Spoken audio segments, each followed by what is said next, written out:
कर दी। अरे Iran Iraq war किसने लड़ी थी? ये कुवैत पर जो है, ये वहां पर जो हमला हुआ था और कब्जा किया था, वो किसने किया था?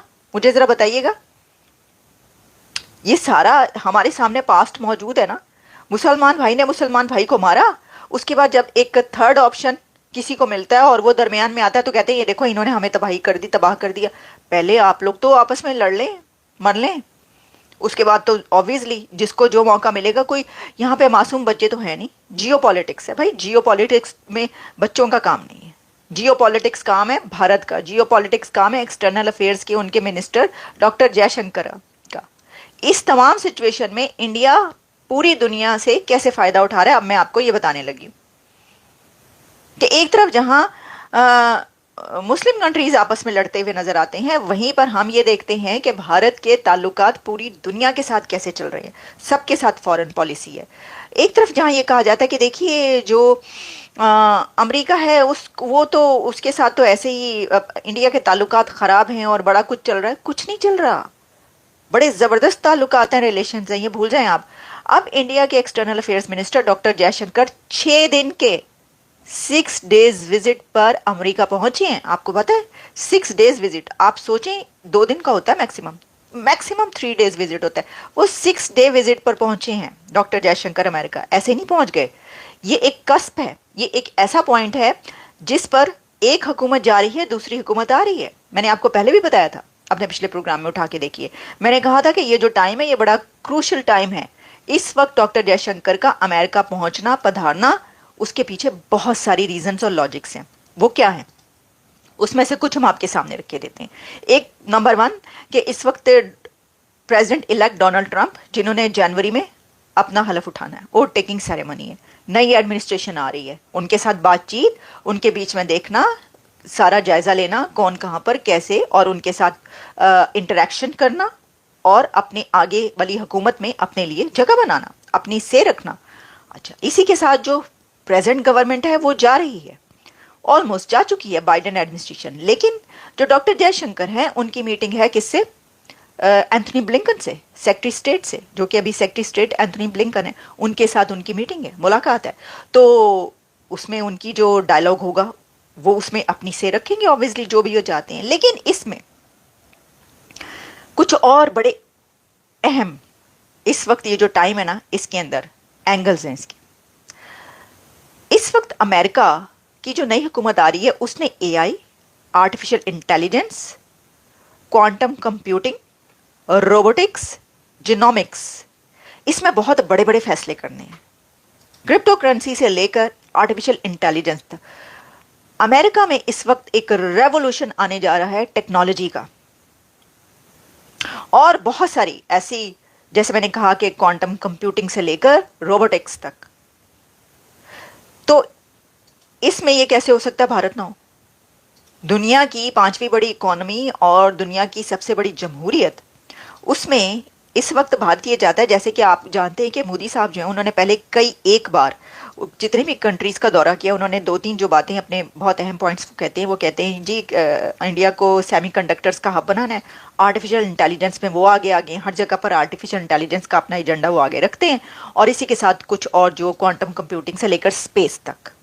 स्पेस में आपको पता है अब जो नया एक वो करने जा रहे हैं, आप देखिएगा 2030 में जो है उनका अपना स्पेस स्टेशन, अपना जो उन्होंने बंदा भेजना है इंडियन, वो वहां पर जो है वो भेजेंगे। ये पहले ही हो जाएगा, 2035 या 40 कहा गया था, वो 2030 में ही आपको मिलेगा।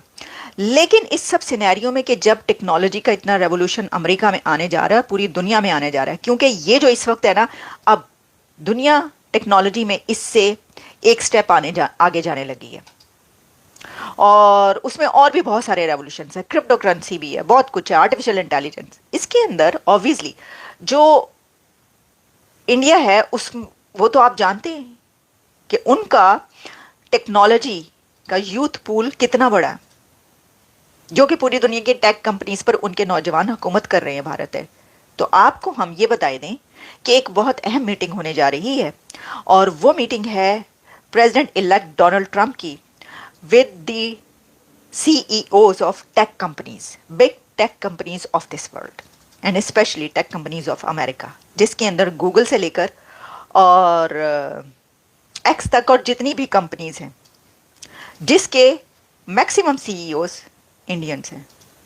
उन तमाम सीईओज से ट्रम्प साहब की मुलाकात होने जा रही है फ्लोरिडा में। तो आप ये समझ सकते हैं कैसे वक्त में क्या इंडिया के एक्सटर्नल अफेयर्स अमेरिका में नहीं होंगे, होंगे। और इसके अंदर हो सकता है कि वो भी उन मीटिंग्स में शामिल हो, ये भी पॉसिबिलिटी है। देखें, मुझे नहीं पता कि एग्जैक्टली क्योंकि कोई ऐसी इन्फॉर्मेशन मेरे पास अभी नहीं है कि डॉक्टर जयशंकर जो हैं वो डोनाल्ड ट्रंप से मिलेंगे या नहीं मिलेंगे, लेकिन हो भी सकता है कि उनकी उनसे वोट टेकिंग सेरेमनी से पहले ही मुलाकात हो जाएगी। पॉसिबिलिटी है, जैसे मैंने कहा कि बहुत सारे सीईओ से वो मिलने जा रहे हैं, जिसमें कि मैक्सिमम जो है वो इंडिया से ताल्लुक़ रखने वाले लोग हैं, नौजवान हैं, जो कि इस वक्त सुंदर पिचाई से लेकर जो जो क्या बात करें, बार बार तो बात करते हैं हम इसकी, जाहिर है उन्हीं की खबरें चल रही हैं तो बात करेंगे ही हम। तो पॉसिबिलिटी है कि उनकी जो है वो मुलाकात हो जाए। तो ये सारा सिनेरियो जो है हमें बता रहा है कि इस वक्त जयशंकर साहब का जो विजिट है अमेरिका का वो कितना अहम है। वो ऐसे ही नहीं है। आप ये समझ लें कि जिस तरह वोट टेकिंग सेरेमनी में तो शायद वो ना हो और इंडिया की तरफ से ना आए कोई यहाँ पर अमेरिका में, लेकिन ये जो है ना मीटिंग, इस वक्त इनका विजिट यहाँ पे आना और पहुँचना, ये वोट टेकिंग सेरेमनी में हिस्सा लेने से ज़्यादा अहम है। क्योंकि वो अमेरिका की जो नई एडमिनिस्ट्रेशन, नई हुकूमत आ रही है, उससे पहले ही यहाँ पर पहुँच चुके हैं ताकि वो अपनी जितना भी वो करना चाहते हैं, आगे बढ़ना चाहते हैं और वो जो हिस्सा लेना चाहते हैं अपना, और उनका जो से है, जो भी वो कहना चाहते हैं, जो भी बताना चाहते हैं, जो भी करना चाहते हैं, वो उसको कर पाएं, इजीली कर लें। ऐसे ही होता है। देखें, जियो पॉलिटिक्स तो ऐसे ही चलती है। जो पहले चल गया चाल, वो चल गया। चाल क्या, यानी जो पहले आप अपनी तरक्की के लिए कर सकते हैं, आप भाग के पहुंचते हैं, आप सब कुछ कर रहे होते हैं, वो करते हैं। तो एनीवेज, खैर देखें, विजिट्स तो बहुत पहले से भी तो होते हैं ना, कि वो होते हैं, तय होते हैं, और फिर ऑब्वियसली टाइम ऐसा है तो विजिट अगर तय भी होता है तो पहुंचना होता है उन्हें। लेकिन ये एक बड़ा ज़बरदस्त टाइम उनको मिल गया है कि वो एक ऐसा टाइम में यहाँ पर है, बहुत अहम टाइम है, मैं आपको बता रही हूँ ये वाला। तो ये हैं हालात। और इसके अंदर जो है वो एक ऐसी सिचुएशन भी है कि जिसके अंदर जो चाइना है उसके बारे में एक रिपोर्ट भी आई है अमेरिका की तरफ से, और जो इंडिया है उसका चाइना के साथ ठीक चल रहा है, अभी सही चल रहा है, लेकिन आगे देखते हैं। बहरहाल, हाँ, ये कह रहे हैं जी, creating space of India in advance, exactly. देखिए ना, हाँ, इसके अंदर ये एक और बात भी जो करेंगे वो भी आपको बता दूं कि ये कहा जा रहा है, कहा क्या जा रहा है, मेरा अपना एनालिसिस है कि क्योंकि ये होता है और वो करते हैं इसके ऊपर, कि वो ये भी बात करेंगे कि इंडिया के नौजवानों के लिए जो वीज़ा पॉलिसी है उसको और लीनियंट किया जाए, और ज़्यादा मौके निकाले जाएं, चांसेस निकाले जाएं। डॉक्टर जयशंकर ये बात करेंगे, ये टॉक्स भी होंगी, और उसमें वो जॉब्स की भी बात करेंगे कि भारतीय नौजवान जो हैं, ये जो एक अब टेक्नोलॉजी में और ज़्यादा इतने नए चांसेस बन रहे हैं और इतने ज़्यादा डिपार्टमेंट्स ओपन हो रहे हैं, तो इसके अंदर और भी जगह दी जाए वहाँ के नौजवानों के लिए, क्योंकि वो टैलेंटेड हैं, आईआईटी से निकले हुए हैं और वो काम कर सकते हैं, तो आप उनको ज़रूर इसमें शामिल करें। ये भी वो बात करेंगे यकीनी तौर पर यहाँ पर अथॉरिटीज़ के साथ, और अपना एक जो है ना एग्रीमेंट्स जो होंगे और जो टॉक्स होंगे उसमें ये भी एक एंगल शामिल है। तो जी, अभी तक के लिए इजाज़त दीजिए, आपसे होती है दोबारा मुलाकात एक और प्रोग्राम में। तब तक के लिए देखते रहें, और थैंक यू सो मच कि आप देख रहे हैं, कमेंट्स दे रहे हैं, आपके तमाम कमेंट्स हम तक पहुंच रहे हैं। और इसको लाइक कीजिए, फॉरवर्ड कीजिए, सब्सक्राइब करें हमारा चैनल, और इसको व्हाट्सएप पर फॉरवर्ड भी करें। थैंक्स अ लॉट, मिलते हैं दोबारा, गुड बाय।